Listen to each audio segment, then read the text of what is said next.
Hello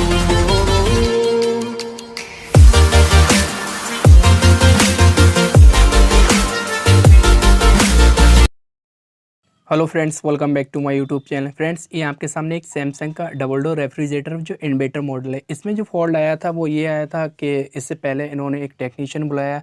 अभी मैं क्या है सैमसंग सर्विस सेंटर से आया हूँ और ये देखा मैंने क्या फ़ॉल्ट था वो मैं फ़ॉल्ट आपको बताऊँगा। प्लस इन्होंने जो टेक्नीशियन बुलाया था उससे पहले इन्होंने ये बताया था कि इसकी पीसीबी कार्ड में फ़ॉल्ट था। इसकी जो पीसीबी कार्ड है, छोटा वाला जो पीसीबी है, एक पावर पीसीबी है। इसमें जो छोटा वाला पीसीबी है उसमें क्या है ये फॉल्ट था कि उन्होंने क्या इसके कंपोनेंट जल गए थे। तो इसका जो आईपीएम उसमें फॉल्ट था। तो उसने क्या किया कि जो टेक्नीशियन था उसने पीसीबी को चेंज किया।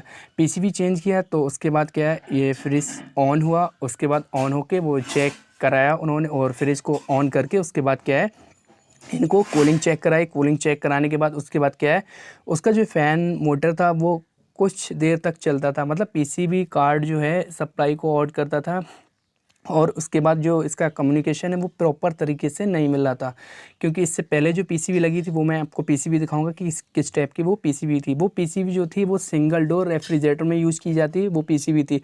हालांकि सिंगल डोर रेफ्रिजरेटर की जो पीसीबी है कुछ बड़े जो डबल डोर के रेफ्रिजरेटर हैं उनमें भी वो पीसीबी काम कर जाती है, ठीक है। तो इसमें जो फॉल्ट था इसकी जो पीसीबी थी वो प्रॉपर तरीके से मतलब काम नहीं कर रही थी। हालांकि कभी काम कर रही थी कभी नहीं कर रही थी। कंप्रेसर जो था वो कंटिन्यू चल रहा था और कंप्रेसर की जो चलने की टाइमिंग थी वो भी ठीक थी और कंप्रेसर प्रॉपर तरीके से वर्क कर रहा था और कूलिंग भी कर रहा था।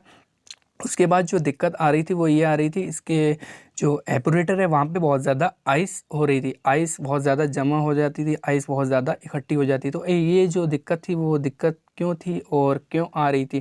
तो इन्होंने क्या किया था, ये जो कस्टमर है इन्होंने ये किया था कि एक टेक्नीशियन को बुलाया। उसके बाद दूसरा टेक्नीशियन और आया, ठीक है। उसके बाद इन्होंने हमें कॉल किया, मतलब सैमसंग सर्विस सेंटर को कॉल किया। उसके बाद हमने इसको देखा कि क्या फॉल्ट है। तो हमने भी इसकी स्टेप बाय स्टेप एक एक टेस्टिंग कर ली और अच्छे से सब कुछ चेक कर लिया, ठीक है। क्योंकि हम जब आए थे उस समय एंटर हुए, उसके बाद हमने देखा और इन्होंने बताया था कि इससे पहले 2 टेक्नीशियन आए थे। एक टेक्नीशियन ने क्या किया इसकी पीसीबी फॉल्ट बताई और वो पीसीबी जो फॉल्ट बताई थी वो उसको चेंज कर दिया और रिप्लेस कर दिया। ये आप जो पीसीबी देख रहे हैं इस समय जो पीसीबी है ये पीसीबी उस समय लगाई थी उस टेक्नीशियन ने, ठीक है। उसके बाद हमने इसको देखा, इसका मॉडल नंबर लिया। उसके बाद हमने देखा कि ये पीसीबी इसमें नहीं लगती है। फिर हमने ये वाली जो पीसीबी आप सामने देख रहे हैं ये लगी है, जो हमने ये पीसीबी लगाई। तो फॉल्ट जो था फ्रेंड्स वो ये था, इसका जो फ़ैन मोटर होता है वो 15 वोल्ट पे चलता है, डीसी वोल्ट पे, ठीक है। इसका जो फ़ैन मोटर होता है वो कभी कभी वो वाली पीसीबी जो आप देख रहे हैं अभी पिक में रखी है जो उस टेक्नीशियन ने लगाई थी, ये वाली जो पीसीबी है वो पीसीबी फ़ैन मोटर की कभी कभी मतलब सप्लाई आउट कर देती थी। इसका जो फीडबैक है वो प्रॉपर तरीके से कभी मिल जाता था कभी नहीं मिलता था। तो इस कंडीशन में क्या हुआ, इसका जो फ़ैन मोटर है वो प्रॉपर तरीके से नहीं चल रहा था। तो इसका जो फ़ैन मोटर था वो कभी कभी चल जाता था कभी नहीं चलता था। तो ये कंडीशन थी, इसी वजह से ये दिक्कत आ रही थी। तो कस्टमर को भी ये परेशानी हो रही थी कि जो टेक्नीशियन आ रहा था उसने भी सब कुछ चेक कर लिया था। फिर हम आए थे, हमने देखा कि सारा कुछ ठीक है एकदम। इसका जो डीसी वाला जो फ़ैन मोटर है वो भी हमने देखा, डायरेक्ट उसको चला के देखा, 12 वोल्ट दिए और वो एकदम अच्छे से रन कर रहा था, कोई दिक्कत नहीं थी। हमने फिर उसको कॉन्टिन्यूसली चेक किया, वो भी एकदम ठीक था और उसमें कोई शॉर्टेज नहीं थी जिससे कि हम उसको चेंज करते। तो जो दिक्कत थी वो कस्टमर ने भी हमें बताया था कि उन्होंने क्या किया था, उसका जो फ़ैन मोटर था वो भी चेंज किया था। तो हमने क्या किया उस फ़ैन मोटर को भी लिया, हमने उसको भी देखा, वो भी ठीक था और जो मतलब टेक्नीशियन लेके आया था वो भी ठीक था। दोनों ही मतलब फ़ैन मोटर ठीक थे, कोई दिक्कत नहीं थी उस समय तक, ठीक।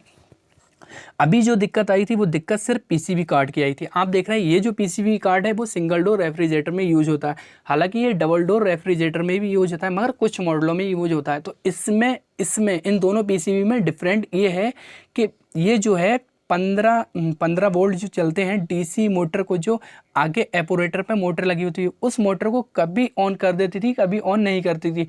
क्योंकि इसका कंप्रेसर तो बिल्कुल कंटिन्यू चल रहा था, इसी वजह से एपोरेटर पर आइस बहुत ज़्यादा आ रही थी और नीचे वाला जो डाउन पार्ट है वहाँ पे कूलिंग नहीं हो रही थी। कूलिंग इस वजह से नहीं हो रही थी क्योंकि उसका जो फ़ैन जो है वो फ़ैन नहीं चल रहा था। वहाँ पे हमने वोल्टेज चेक किए थे, जब फ़ैन जहाँ पे हम कनेक्ट करते हैं वहाँ पे हमने वोल्टेज चेक करे थे, वहाँ पे कभी कभी वोल्टेज दिखाता था कभी कभी नहीं दिखाता। तो हालांकि इसमें जो फ्रिज था इसमें A to Z सारा कुछ सब कुछ ठीक था।